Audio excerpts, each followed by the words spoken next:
추미애 법무부 장관의 첫 검찰 인사로 정치권의 후폭풍이 거셉니다.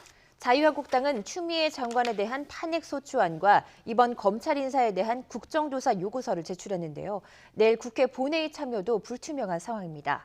현근택 더불어민주당 법률위원회 부위원장, 윤기찬 자유한국당 홍보위 부위원장과 전국 상황 짚어보겠습니다. 두 분 안녕하십니까? 안녕하세요. 안녕하세요. 네, 내일 국회 본회의에서는 검경수사권 조정안 그리고 정세균 국무총리 후보자 인준안 표결이 예정돼 있습니다. 현 부위원장님, 일단 민주당 같은 경우에는 자유한국당과 협상의 여지가 있는 것으로 얘기를 하고 있는데 지금 뭐 협상은 돼가는 상황인가요? 어떻습니까?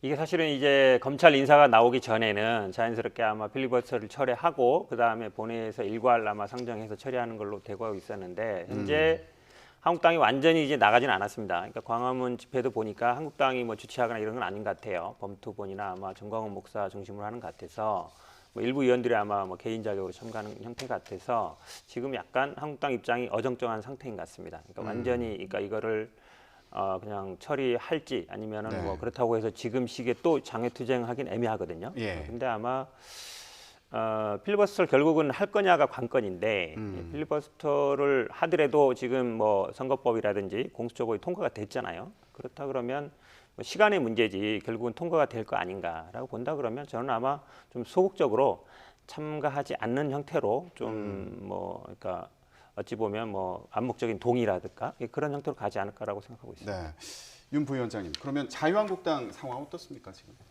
지금 말씀하신 대로 현재 법안에 대해서는 일부 이제 독소 조항이 있다고 보고요. 검경 수사권 조정 법안에 네. 대해서. 그런데 그에 관련된 그 독소 조항 해소를 위한 그 협의에 민주당이 응하고 있지 않기 때문에 현재는 진척이 되고 있지 않고 동의하신다고 말씀 주셨지만 사실 그 법안에 대해서 동의하는 건 아니에요. 그렇지만 현실적인 의석수에 따른 힘의 한계가 있고 그래서 아직 참여할지 여부에 대한 결정은 아직 나진 않은 상황이고요. 좀 더 지켜보셔야 될 걸로 보입니다. 네, 내일까지 좀 기다려 봐야겠네요. 일단은. 네. 그리고 한국당은 또 추미애 장관에 대한 탄핵소추안을 이제 발의는 했는데요. 네. 이게 과연 통과가 될지요? 전망은 또 어떻게 보십니까? 그러니까 뭐랑 비교를 해봐야 되냐면요. 조국 전 장관 때도 똑같았습니다. 그때도 뭐 탄핵한다, 그다음에 뭐 해임 건의한다, 그다음에 국정조사하겠다 했거든요. 네.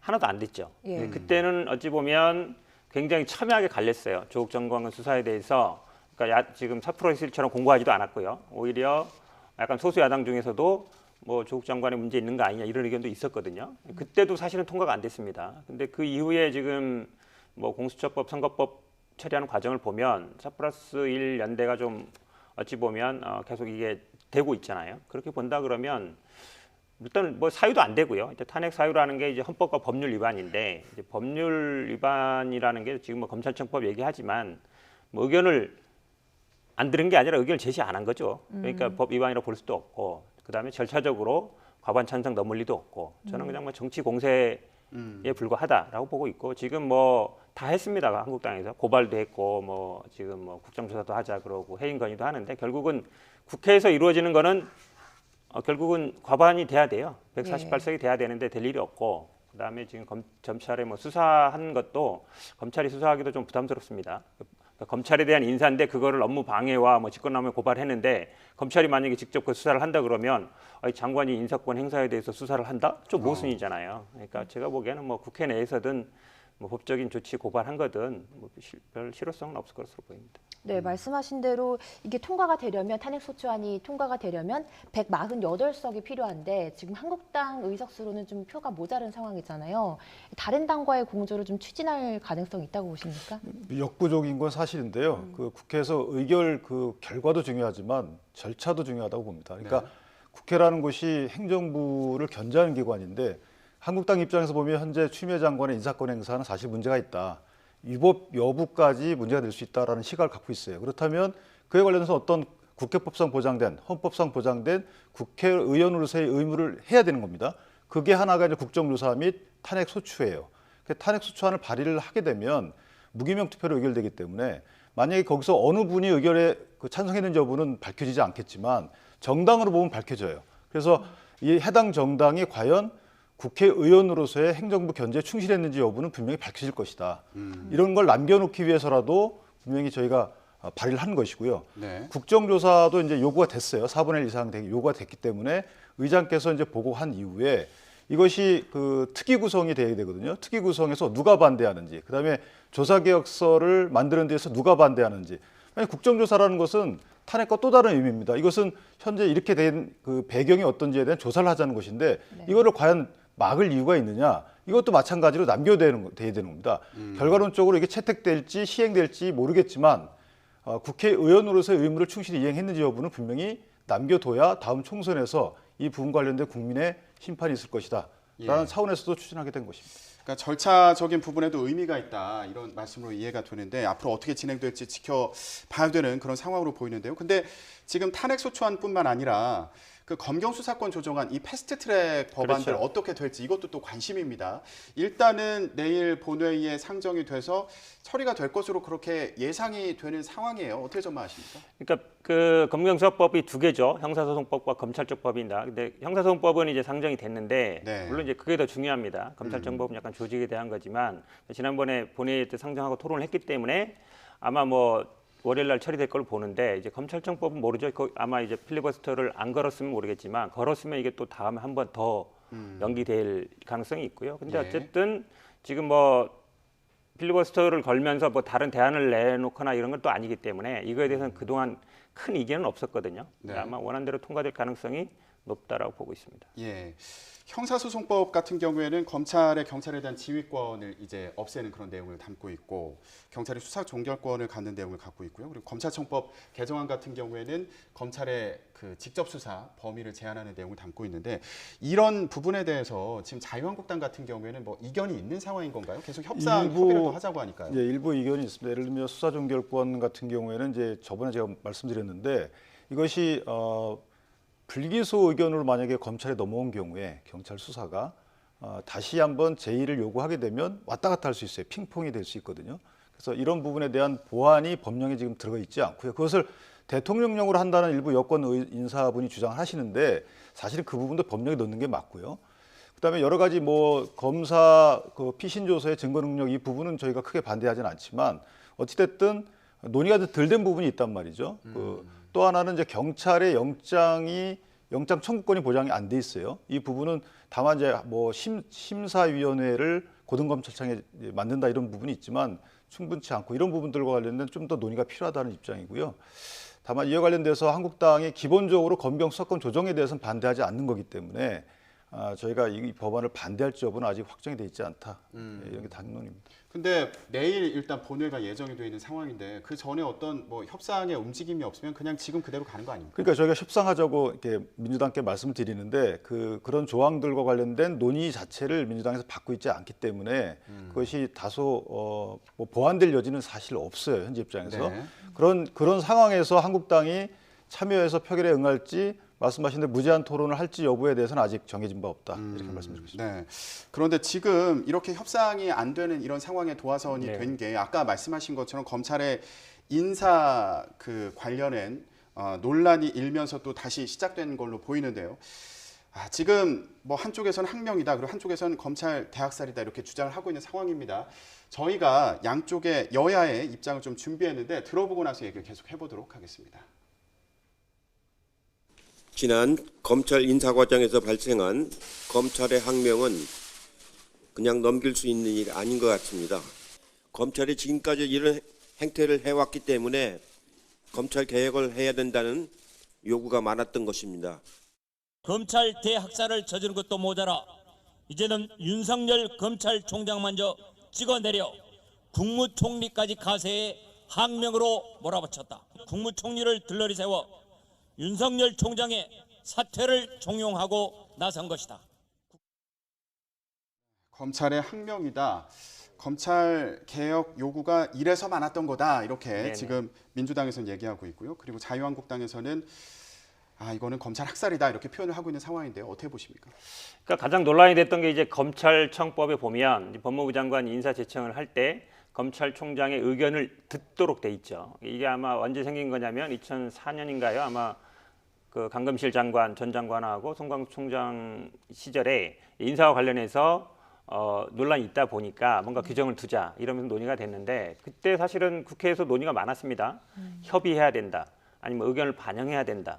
아니면 뭐 합의해야 된다는 얘기가 있었는데 결국은 어떻게 결론이 난 거냐면 의견을 들어서 한다고 된 거예요. 네. 그러면 결국은 의견을 듣는다는 건 이제 법에 그렇게 돼 있는데 그동안은 어떻게 해왔냐면 법무부 장관 인사안을 짜면 대부분 법무부 장관이 검찰 출신이었기 때문에 검찰국장이 인사안을 가지고 총장한테 가서 이렇게 또 괜찮겠습니까? 얘기를 하다가 오케이 하면은 상관없고 오케이가 안 되면 두 분이 외부에서 만나서 아니면 뭐 외부에서 만나서 협의를 했단 말이죠. 그러면서 조율을 해왔는데 법상은 들어로 돼 있는데 실제 현실에서 운영은 협의라든지 합의처럼 운영되었다는 것이죠. 그 부분이 어찌 보면 지금 이제 검찰 쪽에서는 관행이다라고 얘기하는 건데 이번에 이제 추미애 장관은 그런 건 뭐 법상 근거가 없다.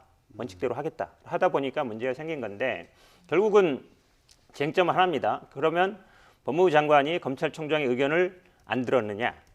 그 부분이잖아요. 그러면 이제 지금 말씀처럼 뭐 전화 통화도 1시간 했고 오라고 했는데 6시간 기다렸는데 안 왔다는 거예요. 그러면 제가 보기에 검찰도 공무원입니다. 국가공무원은 국가공무원법상 어떤 의무가 있냐면 상관의 명령에 복종할 의무가 있어요. 그리고 성실하게 근무할 의무가 있고요. 그다음에 검찰 징계법에도 보면 의무를 게을리하거나 이럴 때는 징계를 할 수 있게 돼 있습니다. 그러면 어쨌든 와서 의견을 제시하라. 이것도 상관의 명령으로 볼 수 있어요. 그럼 그거에 따르지 않은 거거든요. 예. 그러니까 일단 와야죠. 와서 뭐 의견은 내가 반대입니다라고 얘기를 하면 되는 것인데 일단 뭐 본인의 의견이 반영이 안 됐다고 봐서인지 오지 않았잖아요. 그리고 의견 진술도 안 했고 그렇게 본다 그러면 그 공무원의 기본적인 의무인 성실 의무나 아니면 복종 의무에 좀 위반될 소지가 있다라고 보입니다. 네. 네. 인사안에 대한 의견을 검찰총장이 뭐 제시했느냐, 이게 반영이 됐느냐, 안 됐느냐 이 부분에 대해서 좀 지적을 해주셨는데요. 어떻게 보십니까? 이번 인사안에 대한 평가를 해보자면요. 저는 추미애 장관께서 또는 이낙연 총리께서 저런 반응이 굉장히 부자연스럽습니다. 예를 들면 미리 이런 어떤 그 계획을 하고 이렇게 나올 것이다라는 예상을 하고 그에 관련된 시나리오를 짰는데 윤석열 총장 인사에 대해서 이런 방구하지 않고 있거든요. 그러니까 원래대로 하면 인사를 단행하고 이 인사에 대해서 검찰총장이 내지 검찰이 반발을 하고 이 반발을 항명으로 여기고 징계를 하려고 했는데 반발이 없으니까 마치 의견을 들어라는 이 조항을 들어서 직무상 의무에 위반됐다라고 해서 다시 또 징계를 가려고 하는 게 아닌가. 그래서 이 부분은 사실 법의 문헌상 보더라도 이것은 의무가 아니에요. 이것은 권리죠. 우리가 어떤 징계 대상자가 어디 출석해가지고 의견 진술을 할 것은 권리입니다. 의무가 아니고.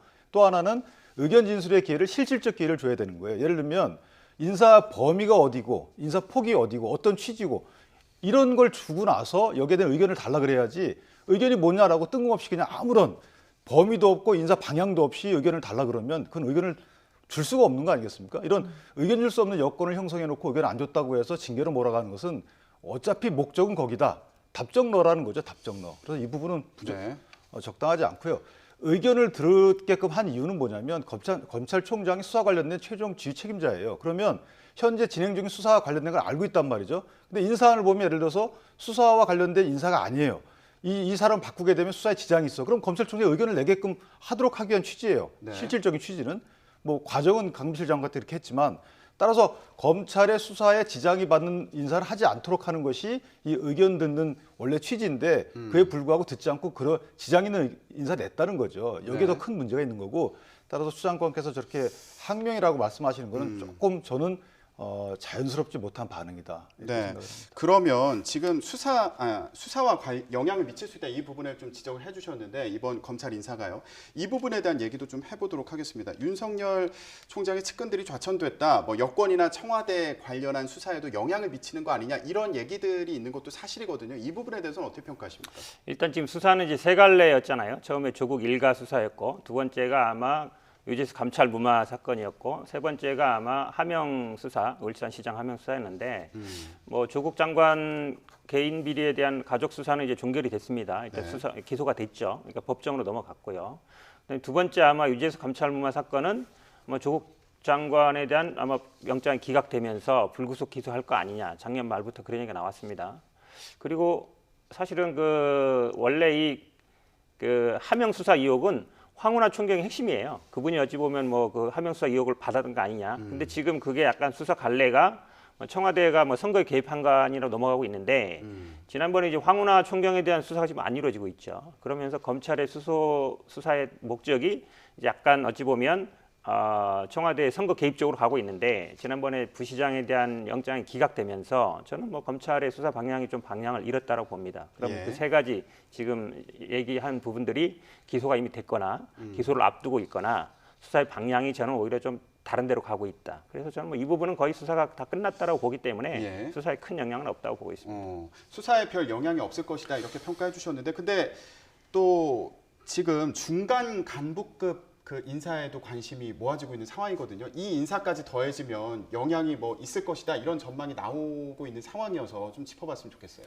영향은 이미 있다고 보여지고요. 말씀하신 대로 조국 장관 일가에 대한 수사가 마무리됐다고 말씀하셨지만 기타 다른 고발건, 그 투기자본 감시센터에서 고발한 이런 건들에 대한 불기소가 됐단 말은 없어요. 네. 그러니까 사건이 인지되거나 입건이 된 이후에는 사건이 종결되려면 기소가 되든가 불기소로 하여튼 사건이 종결돼야 되는데 모두 다 끝났다고 보기는 아직 이르고요.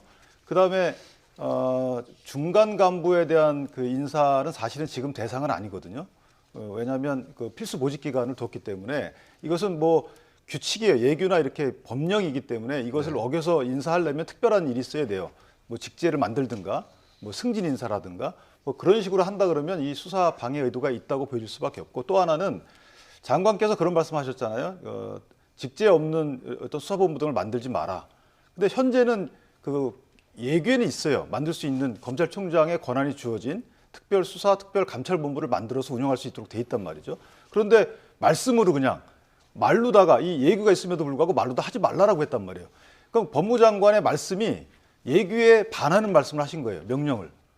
이런 말씀을 미리 한다는 것은 사실은 의도가 나온 거죠. 앞으로 수사하지 말라.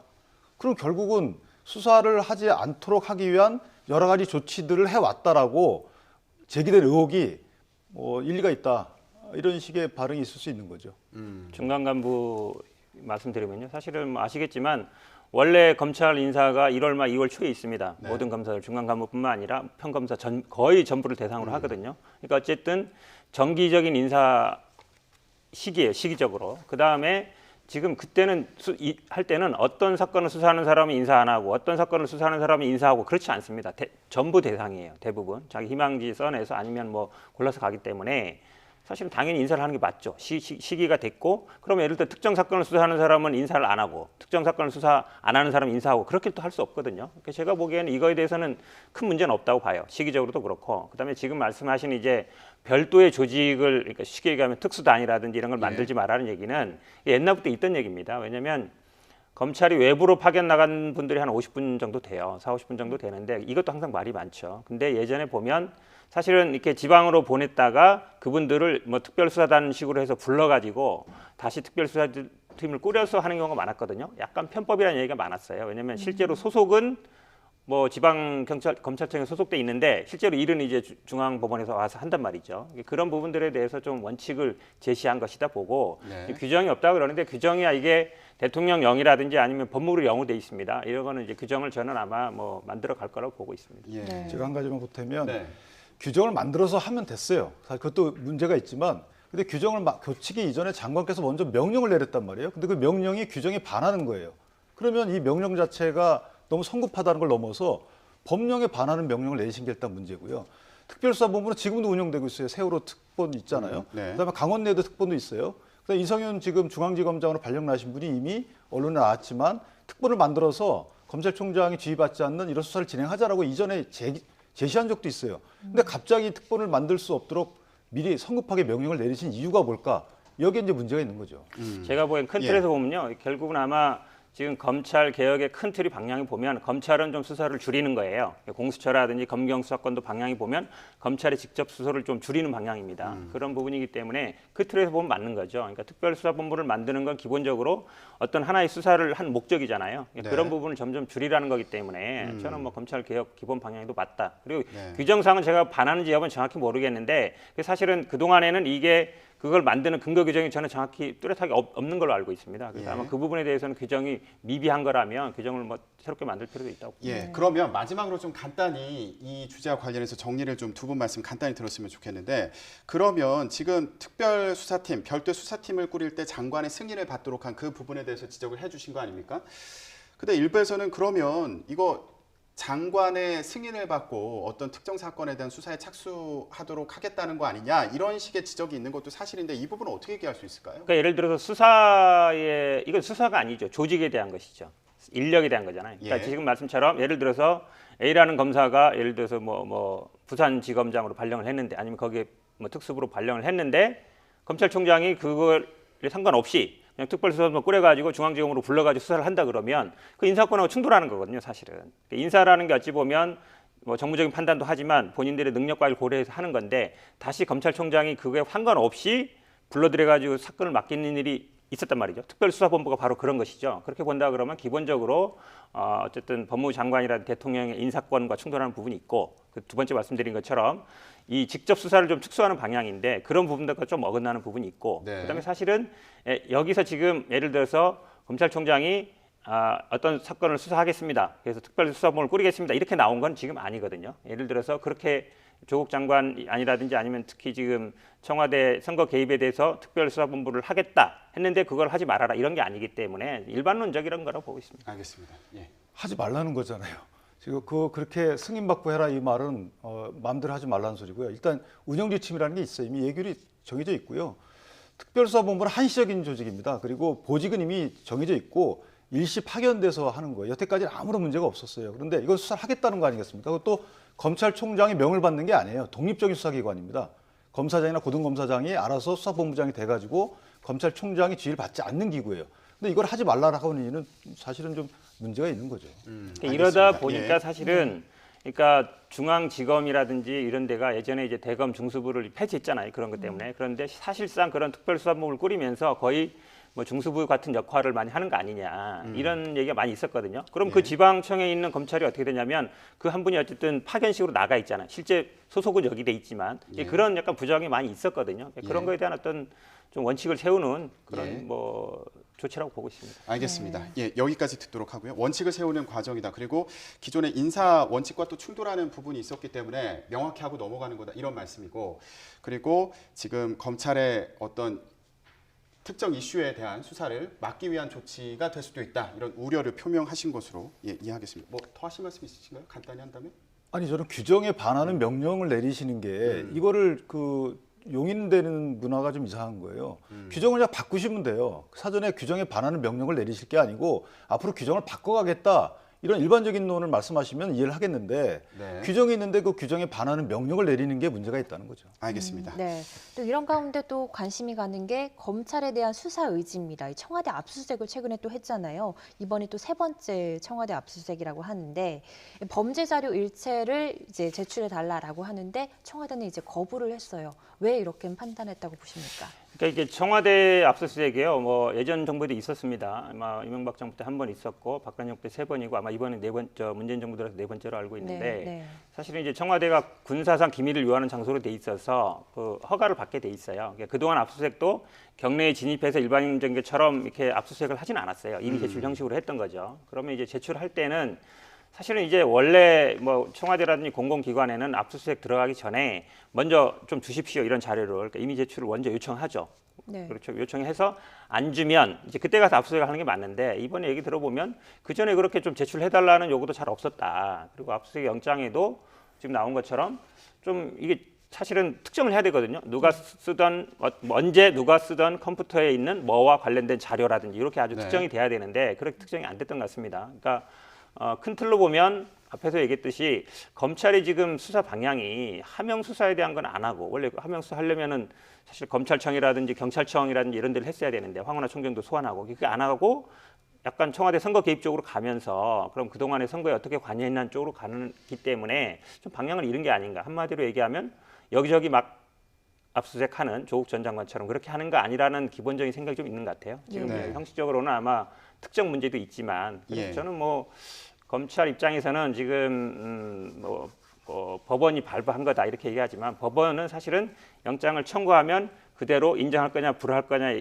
이 정도지 거기다가 뭐 수정해서 이걸 약간 수정하는 경우도 있습니다만 그 구체적으로 특정하는 거는 검찰이 몫이에요. 그 다음에 발부할 거냐 여부는 판단하는 거지만 그렇게 예. 본다 그러면 약간 이번에는 좀 압수수색이 좀 무리지 않았나라고 보고 있습니다. 예, 압수수색 그 장소를 보면 균형발전 비서관실을 이제 압수수색하려고 시도했던 건데 이 부분과 관련된 의혹이 그 울산시장 선거 당시에 청와대에서 뭐 공약을 수립하고 이행하는데 도움을 준 거 아니냐 이런 의혹이 나오면서 여기를 들여다보려고 간 것으로 보이는데 일단은 그 대상이 굉장히 모호했다라고 하면서 청와대에서 거부를 한 상황입니다. 압수수색이 이루어지지는 않았어요. 예, 이 상황 어떻게 보시나요? 그러니까 공약 중에서도 이제 공공병원 건립 공약과 관련된 거죠. 아주 구체적인 거예요. 포괄적으로 모든 공약이 아니고 그리고 법원에서 압수수색 영장을 발부할 때는 사실은 발부 요건에 해당하는지를 봅니다. 그러니까 결국 검찰의 청구와 법원의 발부가 있었다는 것은 사법 통제에서는 오케이가 됐다는 거예요. 그런데 그 영장을 그 자료 갖고 있는 데서 이거 못 주겠다라고 한 거하고 다름없어요. 그리고 이미 제출을 수차례 요구했다는 거예요. 물론 검찰의 얘기입니다. 검찰 입장에서는 청와대를 상대로 해서 바로 압수수색하기는 사실 어려워요. 그러니까 임의로 제출해달라고 수차례 요구를 했고 이에 응하지 않으니까 불가피하게 압수수색 영장을 받아서 갔다는 거예요. 갔으면 예전과 같이 이렇게 협의해가지고 이제 압수를 받거든요. 그런데 그게 없었다는 거예요. 그러면 압수 목록이 포괄적이었다고 쳐요. 그러면 만약에 협조할 의사가 있으면 야 이거 포괄적이면 요것만 줄게라고 해서 일부라도 줘야 되는 거예요. 근데 전체를 다 안 줬단 말이죠. 그 말은 뭐냐면 줄 의사가 없는 거예요. 그러니까 청와대 대변인께서 논평까지 했단 말이에요. 이거 갖고. 그러니까 사법 통제와 관련돼서 난 사법 통제 안 받겠다라고 볼 여지가 있는 의혹을 주신 거예요, 이번에. 그런 문제가 있는 거죠. 짧게 말씀드리면 네. 그 공공병원 말씀 잘하셨는데 사실 공공병원 그때 핵심이 뭐냐면 예타 면제를 어떤 과정을 했느냐였어요. 지난번에 검찰이 예타 면제는 기재부에서 합니다. 그 심사하는 과가 있거든요. 거기 압수수색을 했어요. 아마 자료를 확보했을 수 있죠. 그러면 이 청와대에 뭘 들여다보려고 했겠느냐. 결국은 아마 뭐 선거에 개입한 거 아니냐 이 부분을 들여보고 싶었던 것 같은데 저는 아마 좀 무리라고 봐요. 왜냐하면 공천 과정이라든지 선거 과정은 정당 내에서 이루어지는 거기 때문에 저는 뭐 입법부에 대한 거와 마찬가지로 그런 부분이 수사 대상은 될 수가 없다라고 봅니다. 그래서 좀 다른 방식으로 예를 들어서 충분히 확보할 수 있는 자료를 왜 청와대에 압수수색을 했는가에 대해서 의문을 제기하지 않습니다. 근데 그거 한 가지 제가 보태 네. 말씀드리면 두 군데 자료가 필요한 이유가 기재부 산하에서는 예타와 관련된 실무를 진행했죠. 거기서 그다음에 그 균형발전비서관실 지금 자치발전비서관실이지만 거기를 만나서 송철호 후보자 당시 후보자도 아니었지만 만나서 그 얘기를 들었을 것이다라는 의혹을 갖고 있는 거 아니겠습니까? 그러면 기재부도 압수수색을 하고 그다음에 이 균형발전비서관실도 어떤 자료를 갖고 있었는지 어떤 형태가 있었는지 여기도 자료를 받아봐야 이렇게 흘러온 이 흐름을 알 수 있는 거죠. 그러니까 예. 수사가 불필요하다는 것은 의미가 없는 게 법원에서 일단 압수수색의 필요성을 인정한 거 아니겠습니까? 그러면 청와대도 그거를 부인할 수 없는 거죠. 예, 알겠습니다. 이 주제는 여기까지 얘기를 듣도록 하고요. 앞으로도 검찰과 법무부 그리고 청와대 간의 그런 갈등 양상이 좀 이어지지 않을까 이런 생각이 드는 상황입니다. 저희가 마지막 주제 간단히 짚어보도록 하겠습니다. 자, 아까 저희가 정치부 그 국회 출입 기자도 얘기를 해줬는데 이제 총선 그 대비 태세로 이미 진입을 한 그런 상황입니다. 보수 통합을 위한 공식 논의 기구죠. 혁신통합추진위원회가 본격 활동에 들어갔습니다. 그런데 이 보수 통합 제대로 될 것인지 이 부분에 대한 궁금증이 좀 커지고 있는 상황입니다. 자, 새보수당에서는 지금 보수 재건을 위한 3원칙을 제안을 한 상황인데 지금 황교안 자유한국당 대표 같은 경우에는 아직 확답을 한 상황은 아니지 않습니까? 예, 어떻게 전망해 볼 수 있을까요? 그래서 저는 뭐 황교안 당대표의 흉중은 제가 알 수는 없지만 각기 관점이 약간 다른 것 같아요. 그러니까 새보수당 입장에서는 보수 통합에 중점을 둔 얘기 같고요. 보수 통합의 주체가 이제 양당이 돼야 된다라는 취지로 전 들리고 예. 황교안 당대표의 경우에는 반문 연대에 중점을 둔 것 같아요. 좀 더 그 통합범위나 연대 범위를 늘려서 반문 연대 개념으로 접근해야 된다. 따라서 네. 보수 통합 3원칙을 받아들인다고 말을 하게 되면 보수라고 색깔을 딱 특징 줄 수 없는 현 정권에 대해서 심판하고자 하지만 보수로 포섭될 수 있는 스펙트럼을 가진 분들은 들어올 수가 없는 거 아니겠습니까? 이런 약간의 넓이의 차이, 범위의 차이가 있다. 저는 이렇게 생각합니다. 네. 이 보수 재건의 3원칙 이 중에서 가장 관건이 되는 게 이 탄핵의 강을 건너자 이 부분일 것 같은데요. 황교안 대표가 이 부분 받아들일 수 있다고 보십니까? 그 지난번에 뭐 받아들이기로 뭐 기자회견 한다 그랬는데 밤새 바뀌었는지 뭐 반대 의견이 많았었겠죠. 그러니까 바뀐 것 같은데 저는 아마 황교안 대표가 결단을 해야 된다고 봐요. 정치인이라는 게 중요한 순간에 결단을 해야 되거든요. 본인의 원칙을 정해야 되는데 이렇게 계속 반발이 있으니까 물러서고 하면 될 것도 안 되고 안 될 것도 안 됩니다. 그렇게 본다 그러면 근데 아마 지금 이 통합 주체 어찌 보면 판을 깔은 분들이 국민통합연대인가요? 예전에 이제 박형준 교수나 이런 분들이 어찌 보면 친이 비박계라고 볼 수 있는데 이분들이 중심이 된다 그러면 제가 보기에는 약간 이제 유승민 대표 같은 경우에도 물론 친이 쪽은 좀 다르지만 결이 좀 다르잖아요. 예. 그러니까 그냥 도로 새누리당 되는 거 아닌가 이런 우려도 있는 것 같아요. 그렇게 본다 그러면 약간 중립적인 사람이 나서는 게 낫다. 박형준 교수 같은 경우에는 약간 친이 쪽에 있고 그 사람들이 또 하나의 그 통합연대를 만들었잖아요. 그렇게 본다 그러면 유승민 대표 입장에서는 저 사람이 주도하는 게 우리가 들어가야 되나 이런 의문을 안 가질 수가 없겠죠. 네. 알겠습니다. 검찰 인사가 지금 국회에도 영향을 미치고 있는 상황을 좀 짚어봤고요. 그리고 총선과 관련해서 보수 통합 상황도 간단히 짚어봤습니다. 현근택 더불어민주당 법률위원회 부위원장 그리고 윤기찬 자유한국당 홍보위원회 부위원장과 얘기 나눠봤습니다. 두 분 말씀 고맙습니다. 감사합니다. 고맙습니다.